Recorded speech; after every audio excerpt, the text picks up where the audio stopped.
Táma is Scoil Lorcáin inniu in Átha Cliath chun buaiteoir Comórtas Mór Ealaíne a ógairt. Seogaí linn.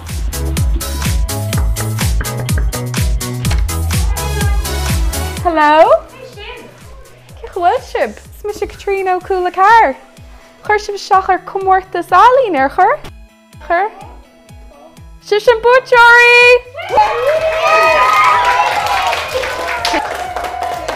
Tá dearbhán €500 buaiteoirí.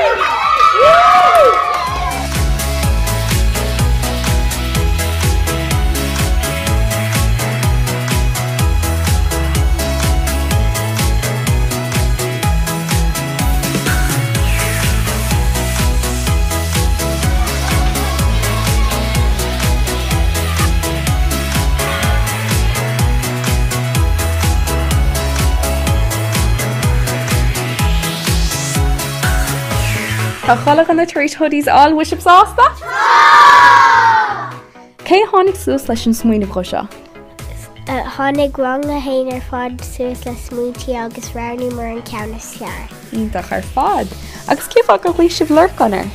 Mar támuid isce Lorcáin agus is bhailena agus cónaí sé isce Lorcáin. Ítach ar fad. Agus cid atá sibh le cheannach? Beidir ceanna bhí muid cúpla cúil mar brála go leor daoine pelle immert. Ítach ar fad, bhfuil bannaigh í soltas.